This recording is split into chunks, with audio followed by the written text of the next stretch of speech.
अवगुण हर इंसान के अंदर होते हैं,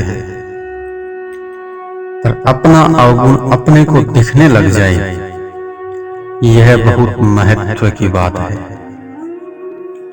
यह जितना स्पष्ट दिखेगा, उतना ही उस अवगुण के साथ संबंध विच्छेद होगा। यह एक बड़े तत्व की बात है। जब साधक को अपने में दोष दिखाई देता है, तब वह उससे घबराता है और दुखी होता है कि क्या करूं, मैं साधक कहलाता हूं और दशा क्या है मेरी। तो यह दुखी होना अच्छा ही है, परंतु यह दोष मेरे में है, ऐसा मानना अच्छा नहीं। ध्यान दें, साधक के लिए बहुत बढ़िया बात है। जैसे आंख में लगा हुआ अंजन आंख को नहीं दिखता, पर दूसरी सब चीजें दिखती है, ऐसे ही जब तक अवगुण अपने भीतर रहता है, तब तक वह स्पष्ट नहीं दिखता। और जब अवगुण दिखने लगे, तब समझना चाहिए कि अब अवगुण मुझसे कुछ दूर हुआ है। अगर दूर न होता तो दिखता कैसे? जितना स्पष्ट साफ दिखे, उतना ही वह अपने से दूर जा रहा है। अत्यंत दूर की वस्तु और अत्यंत नजदीक की वस्तु दोनों ही आंखों से नहीं दिखती। इसलिए अवगुण दिखने पर यह प्रसन्नता आनी चाहिए कि अब दोष मेरे में नहीं है, अब वह निकल रहा है, मिट रहा है। भूल तभी होती है जब साधक उसे अपने में मान लेता है। अपने में दोष को मान लेना बहुत बड़ी गलती है।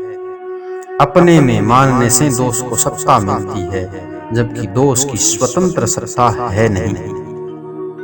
आपकी अपनी स्वतंत्र सत्ता है। दोष को अपने में मानने से वह सत्ता दोष को मिलती रहती है। इससे वह दोष जीता ही रहता है, मरता नहीं, क्योंकि उसे आपका बल मिल गया। दोष अपने में नहीं है, इसकी एक पहचान तो यह हो गई कि वह दिखने लग गया। दूसरी पहचान यह है कि यदि अपने में दोष हो तो उसे सब समय में दिखते रहना चाहिए। जब तक मैं हूं यह ज्ञान रहता है, तब तक उसके साथ साथ दोष के रहने का भी ज्ञान होता है। क्या यह हरदम नहीं रहता, वह आता और जाता है। तो ऐसा आगंतुक दोष अपने में कैसे हो सकता है? मैं बार बार आप लोगों से कहता हूं कि अपने में दोष को मानना बहुत बड़ी गलती है। इतनी बड़ी गलती है कि मानो दोष को निमंत्रण देकर बुलाते हैं कि हमारे यहाँ से कहीं चला न जाए। इस प्रकार आप दोष को आग्रह पूर्वक निमंत्रण देकर रखते हैं। मूल में दोष अपने में नहीं है, क्योंकि ईश्वर अंश, जीव अविनाशी, चेतन अमल, सहज सुख राशि, स्वयं ईश्वर का अंश, सदा रहने वाला चेतन ज्ञान स्वरूप यह अमल है, अर्थात इसमें मल नहीं है, और सहज सुख राशि है। सहज स्वाभाविक ही सुख राशि होने पर जो यह दूसरे से सुख चाहता है, यह गलती करता है। जब दूसरे की तरफ से वृत्ति हटकर अपने स्वरूप में स्थित होगी, तब उस सहज सुख का अनुभव होगा। ना सुख काजी पंडिता, ना सुख भूप भया, सुख सहजा ही आवसी, तृष्णा रोग गया। दूसरे से सुख की इच्छा लोलुपता के मिटने से ही सहज सुख प्रकट होगा, और सहज सुख से मन स्थिर होगा। गोस्वामी जी महाराज कहते हैं, निज सुख बिनु मन होई की थीरा। जब तक निज सुख नहीं मिलता, तब तक मन स्थिर नहीं होगा।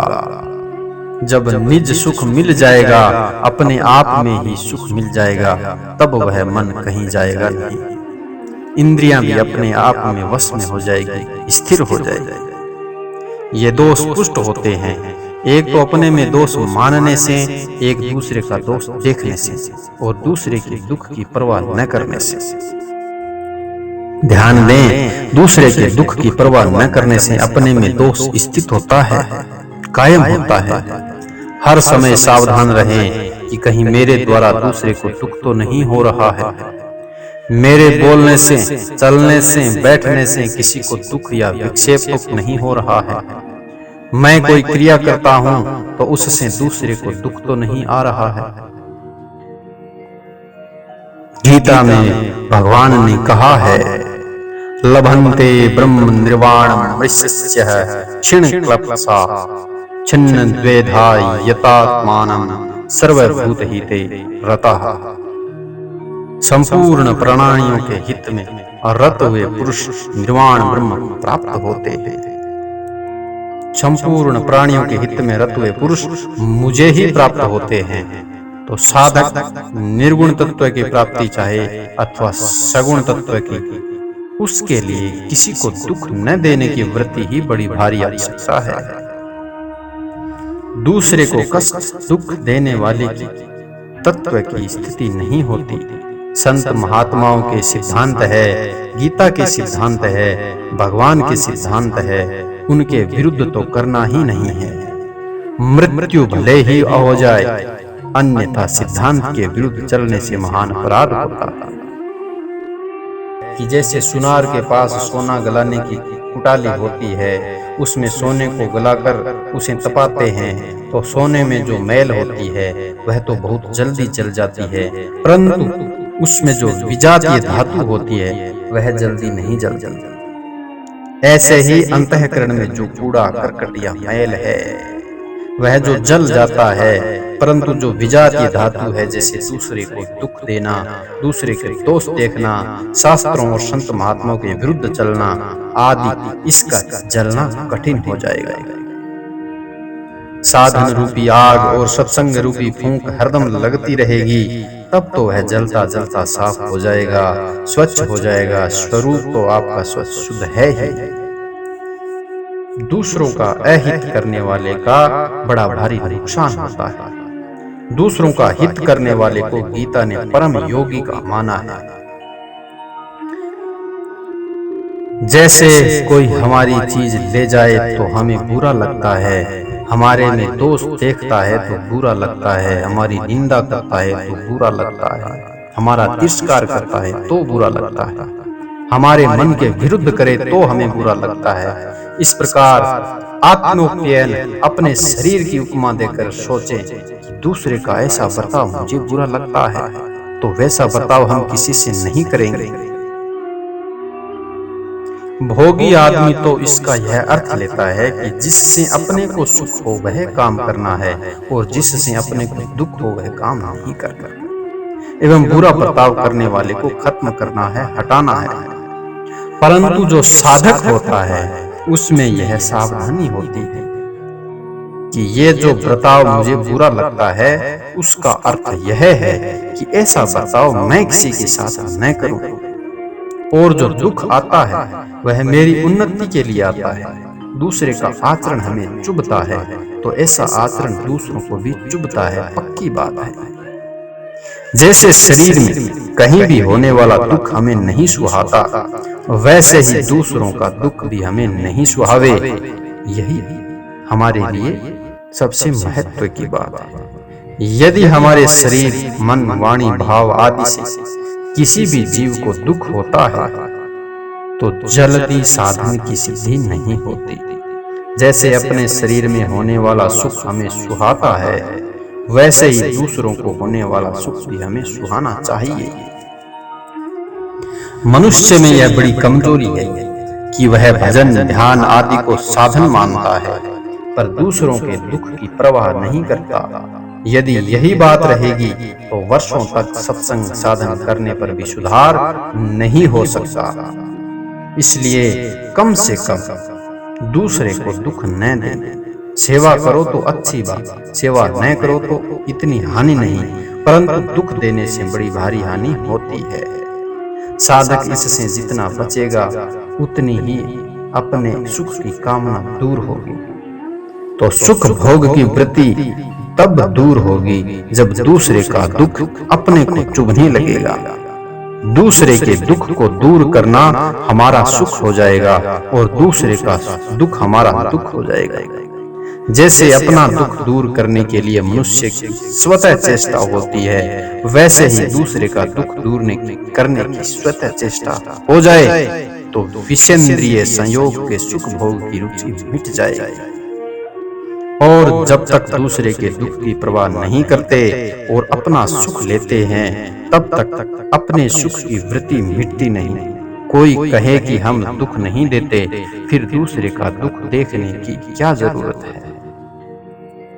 तो अपने में जो सुख बुद्धि है, इसे मिटाने के लिए दूसरे का दुख कैसे दूर हो, यह चिंतन होगा। अपने सुख भोग की रुचि मिट जाएगी। इसलिए संतों के लक्षणों में लिखा है, सुख भोग में भी दो चीजें हैं, जिसे संतों ने कहीं कनक और कामिनी नाम से और कहीं दमड़ी और चमड़ी नाम से कहा। पैसों की आसक्ति दमड़ी की और स्त्री की आसक्ति चमड़ी की, ये तो दोनों बहुत खराब है। तभी कहा है कि माधो जी से मिलना कैसे होय, सबल बैरी बसे घट भीतर कनक कामिनी दोय। भोग शब्द से स्त्री और ऐश्वर्य शब्द से पैसों का संग्रह लेना चाहिए। जिसकी इन दो में आसक्ति होती है, उसकी परमात्मा में निश्चयात्मिकता बुद्धि नहीं होती। कि परमात्मा को प्राप्त करना है, इनकी आसक्ति तब दूर होती है जब दूसरे के हित का भाव हो जाए। आजकल हमारे देश में इसकी बहुत अधिक आवश्यकता है। जैसे बीकानेर में भी कभी मदिरा न हो या कम पैदा हो तो बहुत मन में आती है कि मदिरा नहीं हुआ, क्योंकि यहाँ वह होता है जहाँ मदिरा पैदा होता ही नहीं, वहां मन में नहीं होता। ऐसे ही हमारे देश में साधुओं और गृहस्थों में उपकारी आदमी बहुत हुए हैं। आज उनकी बड़ी भारी कमी होने से देश को उपकारी आदमियों की भूख लगी है। हमारे कारण किसी को दुख न हो, ऐसा विशेष ध्यान रखने से अपने सुख भोग की रुचि मिट जाएगी, जिसके मिटने से हमारी दोष युक्त वृत्तियां सब मिट जाएगी। हम वृत्तियों की तरफ ही ख्याल करते हैं, उसके कारण की तरफ नहीं। यदि कारण की खोज करके उसे मिटा दें तो सब दोष अपने आप मिटने शुरू हो जाते हैं और अंततः मिट ही जाते हैं।